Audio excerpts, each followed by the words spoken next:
En ce temps-là, Jésus disait aux grands prêtres et aux anciens du peuple, « Écoutez cette parabole. Un homme était propriétaire d'un domaine. Il planta une vigne, l'entoura d'une clôture, et creusa un pressoir et bâtit une tour de garde. Puis, il loua cette vigne à des vignerons et partit en voyage. Quand arriva le temps des fruits, il envoya ses serviteurs auprès des vignerons pour se faire remettre le produit de la vigne. Mais les vignerons se saisirent des serviteurs, frappèrent l'un, tuèrent l'autre, lapidèrent le troisième. De nouveau, le propriétaire envoya d'autres serviteurs, plus nombreux que les premiers. Mais on les traita de la même façon. Finalement, il leur envoya son fils en se disant, « Ils respecteront mon fils. » Mais voyant le fils, les vignerons se dirent entre eux, « Voici l'héritier, venez tuons-le. Nous aurons son héritage. » Ils se saisirent de lui, le jetèrent hors de la vigne et le tuèrent. Eh bien, quand le maître de la vigne viendra, que fera-t-il à ces vignerons? On lui répond, « Ces misérables, il les fera périr misérablement. Il aura la vigne à d'autres vignerons, qui lui en remettront le produit en temps voulu. » Jésus leur dit, « N'avez-vous jamais lu dans les Écritures, la pierre qu'ont rejetée les bâtisseurs est devenue la pierre d'angle. C'est là l'œuvre du Seigneur, la merveille devant nos yeux. Aussi, je vous le dis, le royaume de Dieu vous sera enlevé pour être donné à une nation qui lui fera produire ses fruits. » En attendant les paraboles de Jésus, les grands prêtres et les pharisiens avaient bien compris qu'il parlait d'eux.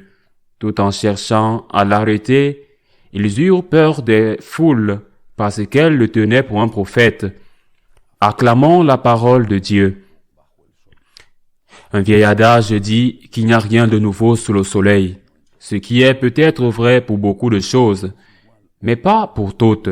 Pourquoi? Bien que l'homme soit le même aujourd'hui qu'il y a 2000 ans, nous avons été modifiés par l'ingénierie sociale qui nous a été appliquée.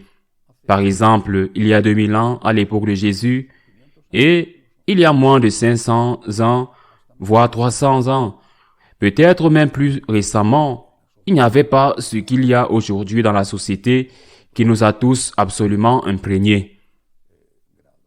Même si ce n'est pas à un degré différent. Je fais référence au concept de droit. Aujourd'hui, tout est un droit. Même les crimes sont considérés comme des droits. Par exemple, l'avortement, c'est un crime de tuer une personne innocente, mais c'est un droit de la femme. Cela n'existait pas encore il y a relativement peu de temps. Et il y a encore des pays où, heureusement, cela n'existe pas. Comment en est-on arrivé là?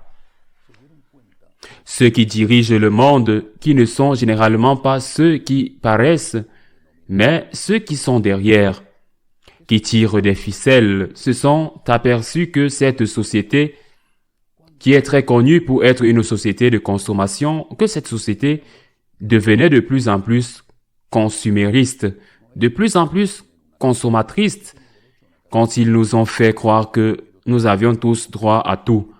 Ce n'est pas que je veux avoir une meilleure maison, c'est que j'ai le droit d'avoir une meilleure maison. Ce n'est pas que je veux avoir une meilleure voiture, c'est que j'ai le droit d'avoir une meilleure voiture. On a le droit à absolument tout. Une véritable inflation des droits a conduit à deux choses. D'une part, une grande insatisfaction parce qu'il est très difficile d'avoir une meilleure maison. Une grande insatisfaction parce qu'il est impossible pour la société de satisfaire tout ce à quoi on nous a dit que nous avions droit. Cela génère de l'insatisfaction. L'insatisfaction génère de la violence. Nous le voyons de plus en plus, de la violence, si ces gens ne reçoivent pas ce qu'ils considèrent comme un droit. Alors, ils deviennent agressifs. Ils vous ont fait croire que ce qui n'est pas un droit est un droit et vous devenez agressif, voire très agressif et violent quand on ne vous le donne pas. Par exemple, je le répète, la question de l'avortement, ces gens sont insatisfaits Je dirais même, au moins, dans certains aspects amers, ce sont les gens qui ne trouvent pas de satisfaction dans ce qu'on leur a dit qu'ils avaient le droit d'avoir. Quand on ne vous donne pas ce que vous pensez être un droit, vous vous plaignez et si on ne vous le donne pas, vous allez jusqu'à l'extrême de la violence. Vous vous sentez victime d'une injustice. Une chose typique dans nos sociétés, nous avons droit à tout. Comme ils ne peuvent pas nous donner tout, alors nous protestons, nous nous mettons en colère. Nous devenons même violents pour satisfaire ces droits, dont certains sont vrais et d'autres ne le sont pas. Alors les gouvernements qui ont donné à la société ce sentiment qu'elle a droit à tout, les gouvernements s'endettent. La dette publique de tous les pays est immensement plus grande tout le temps. Mais il y a une autre conséquence. L'autre conséquence, outre l'insatisfaction, le malheur, l'autre conséquence est l'incapacité d'être reconnaissant. Ce ne sont plus des faveurs. En fait, nous ne savons plus ce que c'est que de demander une faveur, même si la formule est une demande de faveur. Peux-tu faire ceci, s'il te plaît? En fait, cette croyance que tout est un droit nous a rendus incapables de distinguer ce qui est une faveur de ce qui est un droit. Et par conséquent, d'être reconnaissant pour les faveurs. Pouvez-vous faire ceci? Pouvez-vous me donner cela? Si on ne vous le donne pas, vous considérez que c'est une faute de la personne envers vous, parce que même si vous savez que vous n'avez pas droit, vous êtes tellement habitué à tout demander, comme si c'était un droit. Lorsqu'on ne vous accorde pas la faveur que vous demandez, vous vous mettez en colère, même si cette personne ne vous donne pas ce que vous demandez à ce moment-là. Même si cette personne vous a rendu d'innombrables services auparavant, vous a aidé pendant des mois, des années, sans que vous en ayez le droit. Mais, si à un moment donné, elle ne vous donne pas ce que vous demandez, qu'elle revient sur votre parole et vous traite même de manière agressive et violente, elle a oublié tout ce qu'elle a fait pour vous et vous vous mettez très en colère. Il s'agit d'une radiographie de notre monde, de notre peuple, et nous devons analyser si la même chose nous arrive.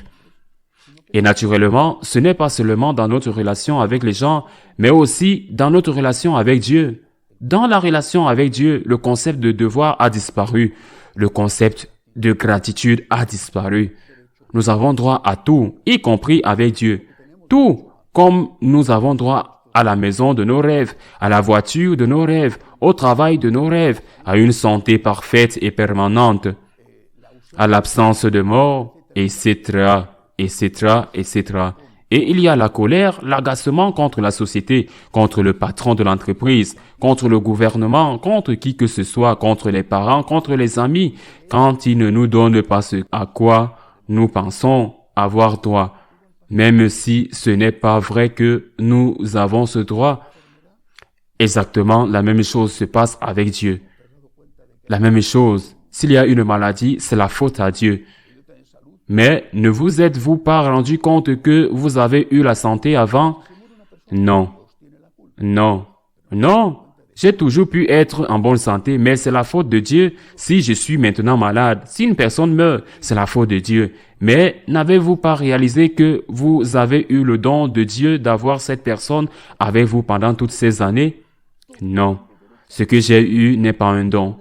C'est un droit. J'ai le droit d'avoir mon fils avec moi, d'être en parfaite santé, d'avoir un bon travail, d'avoir tout. J'ai le droit à absolument tout. Et je ne dois rien à personne, ni à Dieu, ni à aucun homme. J'ai droit à tout. Par conséquent, je n'ai aucune raison d'être reconnaissant. Les faveurs sont appréciées, les droits sont exigés à partir du moment où l'on ne nous a dit que tout est un droit. À partir de ce moment-là, nous ne sommes reconnaissants ni envers les hommes ni envers Dieu. C'est un problème grave qui engendre, je le répète, l'insatisfaction, le malheur, la violence et l'absence de gratitude.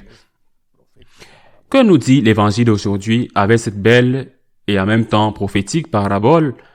Parce que Jésus parle de lui-même. Que nous dit-il? Il nous dit, un maître plante la vigne, c'est-à-dire que Dieu t'a créé, Dieu a pris soin de toi et Dieu a le droit de Dieu que tu lui donnes des fruits. C'est un don. La vie est un don. L'intelligence est un don. La santé que tu n'es pas la meilleure intelligence du monde, ni la santé parfaite, ni le travail idéal, ni l'argent du plus millionnaire, etc., etc., etc. De ce que tu as, tu dois rendre grâce. De ce que tu as, qui est sûrement beaucoup plus que ce que les autres ont. De cela, non seulement tu dois rendre grâce, mais tu dois porter du fruit. Tu dois porter du fruit de ce que tu as parce que c'est un don qui t'a été fait. C'est un don. Je dois être reconnaissant. Je dois être reconnaissant avec des œuvres, c'est-à-dire je dois porter du fruit. La reconnaissance et les œuvres de reconnaissance, sans œuvres, il n'y a pas de véritable reconnaissance. La reconnaissance et les œuvres de reconnaissance ne sont pas une faveur que je fais à Dieu. C'est un devoir que j'ai envers Dieu. J'ai le devoir d'être reconnaissant. J'ai le devoir de rendre. Qui aura plus? Eh bien, ils demanderont plus. Comme le dit aussi le Seigneur, à qui l'on a beaucoup donné, on a beaucoup demandé. N'avez-vous pas reçu autant que l'autre? Vous n'avez pas eu la famille que l'autre a eue, les possibilités d'éducation, l'héritage génétique, la nourriture, le pays? Eh bien, ils vous demanderont moins. Mais de ce qu'ils vous ont donné, vous avez le droit. L'obligation d'être reconnaissant et de donner et de ne pas donner ce que l'autre a donné. Personne ne vous le demandera. Vous devez donner en fonction de ce qu'ils vous ont donné. Nous devons aborder la vie d'une manière différente, d'une manière réelle, pas d'une manière fictive, comme ils nous ont trompés d'une manière réelle. Qu'est-ce que la manière réelle? Il y a des droits. Je dois les revendiquer. Mais il y a beaucoup de choses qui ne sont pas des droits. Même si on me dit qu'elles le sont, beaucoup ne le sont pas. Je répète, par exemple, le droit à l'avortement. Il est faux que tuer une personne innocente puisse devenir un droit. C'est épouvantable. Beaucoup de choses sont des droits, d'autres ne le sont pas. Je dois faire dans ma vie, dans mes pensées, dans mes attitudes, dans mon subconscient, le concept qu'il y a des faveurs et que les faveurs ne sont pas des droits. Quand je comprends que ce que je demande comme une faveur est en réalité une faveur et non un droit, alors, s'il me la donne, je suis reconnaissant, et s'il ne me la donne pas, je ne me mets pas en colère. S'il ne me la donne pas, je ne deviens pas violent, j'ai demandé une faveur, je n'ai pas revendiqué un droit. Et s'il me la donne, je suis reconnaissant et avec Dieu, je dois assumer qu'avec Dieu, j'ai seulement des obligations parce qu'il est mon créateur. Il ne me doit rien. Il ne me doit rien. Dieu n'est pas mon débiteur. Je suis le débiteur de Dieu. Qu'est-ce que Dieu me doit? Rien. À moi, rien. Je lui dois tout. Dieu ne me doit rien et je lui dois tout. Tout. Il m'a créé. Je lui ai donné ce qu'il m'a donné, la santé ou le temps, l'intelligence, la famille. Ce qu'il m'a donné, ce sera plus, même beaucoup plus, que ce qu'il a donné à un autre.